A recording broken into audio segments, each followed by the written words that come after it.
ಮತ್ತು ಯೋಗದಿಂದ ಜನರೊಡನೆ ನಮ್ಮ ಸಂಬಂಧವನ್ನು ಕೂಡ ಸುಧಾರಿಸೋದಕ್ಕೆ ಸಹಾಯ ಮಾಡುತ್ತೆ. ಜನರೊಡನೆ ನಾವು ವರ್ತಿಸುವ ರೀತಿ ಕೂಡ ಬದಲಾಗತ್ತೆ. ಮತ್ತು ಆದ್ದರಿಂದ ಯೋಗವು ಒಂದು ಮಾನಸಿಕ ವಿಜ್ಞಾನ ಮತ್ತು ವರ್ತನೆಯ ವಿಜ್ಞಾನ ಅಂತಲೂ ಕೂಡ ನಾವು ಕರೀಬಹುದು ಮತ್ತು ಪರಿವರ್ತಿಸಬಹುದು ಕೂಡ ಹೌದು. ನೋಡಿ, ಪ್ರತಿಯೊಬ್ಬರೂ ಕೂಡ ಸಣ್ಣ ಸಣ್ಣ ವಿಚಾರಕ್ಕೆ ಗಲಾಟೆ ಮಾಡೋದು, ಕಿರಿಕಿರಿ ಮಾಡೋದು, ಜಗಳ ಮಾಡೋದು ಮಾಡ್ತಾ ಇರ್ತಾರೆ. ಏನಾದರೂ ಹೇಳಿದ್ರೆ ಸಾಕು, ಅದನ್ನು ಯಾವತ್ತಿಗೂ ಕೂಡ ಅವರು ಪಾಸಿಟಿವ್ ಆಗಿ ತೆಗೆದುಕೊಳ್ಳೋದಿಲ್ಲ. ಇದು ಹೀಗೆ, ಅದು ಹಾಗೆ, ಇದು ಹಿಂಗಲ್ಲ, ಅದು ಹಾಗೆ ಅಂತ ಹೇಳಿ ಬರೀ ಅಪೋಸಿಟ್ ಆಗಿ ಮಾತನಾಡ್ತಾ ಇರ್ತಾರೆ. ಅಂಥವರು ನೋಡಿ ಈ ಒಂದು ಯೋಗವನ್ನು ಮಾಡಿದ್ರೆ ಮಾನಸಿಕ ಸ್ಥಿಮಿತ ಬರುತ್ತೆ. ಹರಿಯಾಣದಲ್ಲಿ ಯೋಗ ಗುರು ಕುರುಕ್ಷೇತ್ರದಲ್ಲಿ 11ನೇ ಅಂತಾರಾಷ್ಟ್ರೀಯ ಯೋಗಾಭ್ಯಾಸವನ್ನ ಕೂಡ ಮಾಡಲಾಗ್ತಾ ಇದೆ. ಯೋಗಾಭ್ಯಾಸದಲ್ಲಿ ಹರಿಯಾಣದ ಸಿಎಂ ಕೂಡ ಭಾಗಿಯಾಗ್ತಾ ಇದ್ದಾರೆ. ನಯಾಬ್ ಸಿಂಗ್ ಸೈನಿ ಸೇರಿ ಸಾರ್ವಜನಿಕರು ಕೂಡ ಭಾಗಿಯಾಗ್ತಾ ಇದ್ದಾರೆ. ಹರಿಯಾಣದಲ್ಲಿ ಯೋಗಗುರು ಬಾಬಾ ರಾಮದೇವ್ ಯೋಗವನ್ನ ಮಾಡ್ತಾ ಇದ್ದಾರೆ. ಇದು 11ನೇ ಅಂತಾರಾಷ್ಟ್ರೀಯ ಯೋಗಾಭ್ಯಾಸದಲ್ಲಿ ಹರಿಯಾಣ ಸಿಎಂ ಕೂಡ ಭಾಗಿಯಾಗಿದ್ದಾರೆ.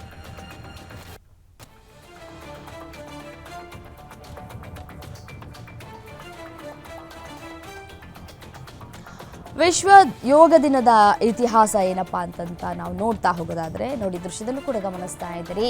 ಇವತ್ತು ಅಂತಾರಾಷ್ಟ್ರೀಯ ಯೋಗ ದಿನಾಚರಣೆಯನ್ನ ಬೆಳಗ್ಗೆ ಯಾವ ರೀತಿಯಾಗಿ ಜನರು ಬಂದು ಕೂತ್ಕೊಂಡು ತುಂಬ ಶ್ರದ್ಧೆ ಭಕ್ತಿಯಿಂದ ಈ ಯೋಗವನ್ನು ಯಾವ ರೀತಿಯಾಗಿ ಮಾಡ್ತಾ ಇದ್ದಾರೆ ಅನ್ನುವಂತಹ ದೃಶ್ಯಾವಳಿಗಳನ್ನು ಕೂಡ ಗಮನಿಸ್ತಾ ಇದ್ದೀರಿ. ವಿಶ್ವಸಂಸ್ಥೆಯ ಸಾಮಾನ್ಯ ಸಭೆಯು ಪ್ರಪಂಚದಾದ್ಯಂತ ಯೋಗದ ಪ್ರಸ್ತುತೆಯ ಬಗ್ಗೆ ಸಾರ್ವಜನಿಕ ಜಾಗೃತಿಯನ್ನು ಹೆಚ್ಚಿಸುವ ಗುರಿಯೊಂದಿಗೆ ಮತ್ತೆ ಅಂತಾರಾಷ್ಟ್ರೀಯ ಯೋಗ ದಿನವನ್ನು ಆಚರಿಸಬೇಕು ಅಂತ ಹೇಳಿ ಡಿಸೆಂಬರ್ 27, 2014ರಂದು ಪ್ರಧಾನಮಂತ್ರಿಗಳು ಪ್ರಸ್ತಾಪನೆ ಮಾಡ್ತಾರೆ. ಮತ್ತು ಡಿಸೆಂಬರ್ 11, 2014ರಂದು ವಿಶ್ವಸಂಸ್ಥೆಯ ಸಾಮಾನ್ಯ ಸಭೆಯು ವಿಶ್ವ ಯೋಗ ದಿನವನ್ನು ಗುರುತಿಸಿತು ಮತ್ತು 170 ಸದಸ್ಯ ರಾಷ್ಟ್ರಗಳು ಪ್ರಸ್ತಾವಿತ ಕರಡು ನಿರ್ಣಯವನ್ನು ಅಂಗೀಕಾರ ಕೂಡ ಮಾಡಿದ್ವು. ಸೊ ಹಾಗಾಗಿ ಜೂನ್ 21, 2015ರಂದು ಪ್ರಪಂಚದಾದ್ಯಂತ ಮೊದಲ ವಿಶ್ವ ಯೋಗ ದಿನವನ್ನು ಆಚರಣೆ ಮಾಡಲಾಯಿತು. ವಿಶ್ವ ಯೋಗ ದಿನ 2025ರ ಧ್ಯೇಯವಾಕ್ಯ ಏನಪ್ಪಾ ಅಂತಂದರೆ, 11ನೇಯ ಅಂತಾರಾಷ್ಟ್ರೀಯ ಯೋಗ ದಿನದ 2025ರ ಅಧಿಕೃತ ಧ್ಯೇಯ ವಾಕ್ಯ ಒಂದು ಭೂಮಿ ಒಂದು ಆರೋಗ್ಯಕ್ಕೆ ಯೋಗ ಅನ್ನೋದು ಪ್ರಧಾನಿ ನರೇಂದ್ರ ಮೋದಿ ಘೋಷಣೆ ಮಾಡಿರುವಂಥದ್ದು.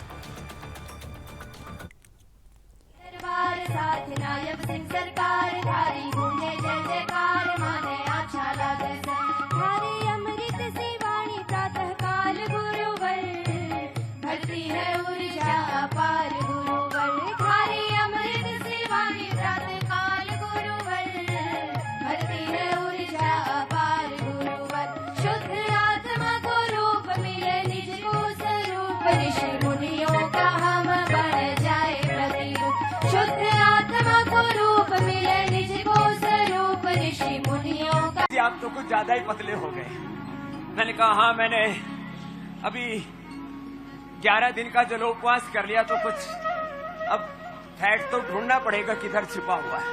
लंबे लंबे श्वासों के साथ ये धीरे धीरे इतना तो सभी कर सकते हैं। आरती जी भी जो है आरती सी उतार रही योग की भी, ये बढ़िया है।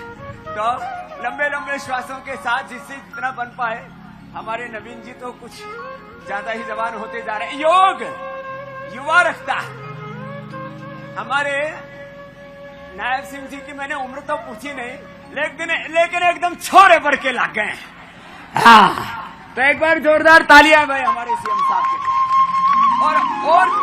और ज्यादा थोड़ा घड़ी जोड़ते कहो तो कच्चे छोरे भर के हैं। तो लंबे लंबे श्वासों के साथ ऐसे इतना तो थोड़ा करो भाई। और यहाँ मेरे सामने और इस ब्रह्म सरोवर की पूरी परिधि में कई जगह स्क्रीन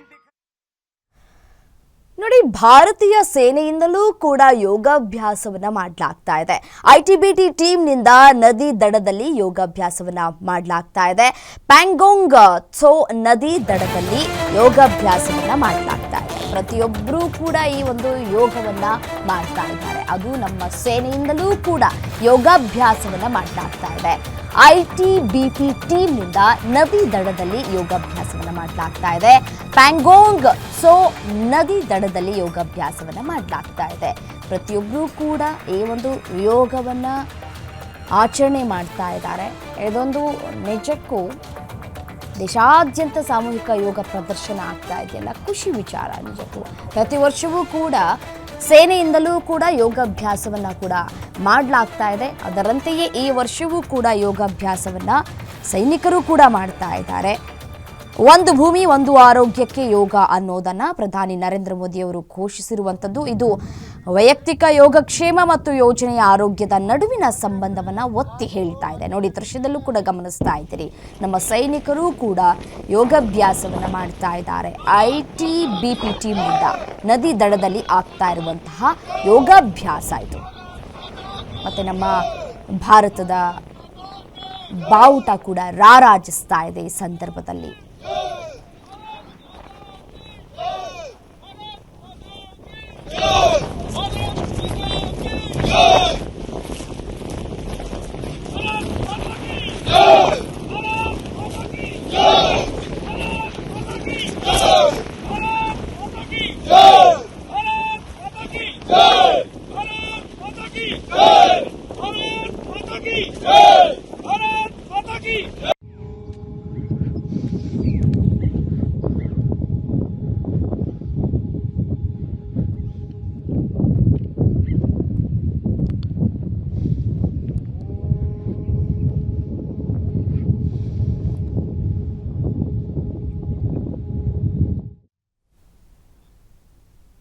ನಮ್ಮ ಭಾರತೀಯ ಯೋಧರಿಂದಲೂ ಕೂಡ ಈ ಒಂದು ಯೋಗಾಭ್ಯಾಸವನ್ನು ಕೂಡ ಮಾಡಲಾಗ್ತಾ ಇದೆ. ಮತ್ತೊಂದು ಕಡೆ ದೃಶ್ಯದಲ್ಲಿ ಗಮನಿಸ್ತಾ ಇದ್ದೀರಿ, ಹರಿಯಾಣದ CM ಕೂಡ ಭಾಗಿಯಾಗಿದ್ದಾರೆ. ರಾಮದೇವ್ ಅವರು ಕೂಡ ಭಾಗಿಯಾಗಿರುವಂತಹ ದೃಶ್ಯವನ್ನು ಗಮನಿಸ್ತಾ ಇದ್ದೀರಿ. ಮತ್ತು ಅವರು ಯೋಗವನ್ನು ಯಾವ ರೀತಿಯಾಗಿ ಲೀಲಾಜಾಲವಾಗಿ ಮಾಡ್ತಾ ಇದ್ದಾರೆ ಅನ್ನೋದನ್ನು ನೋಡ್ತಾ ಇದ್ದೀರಿ.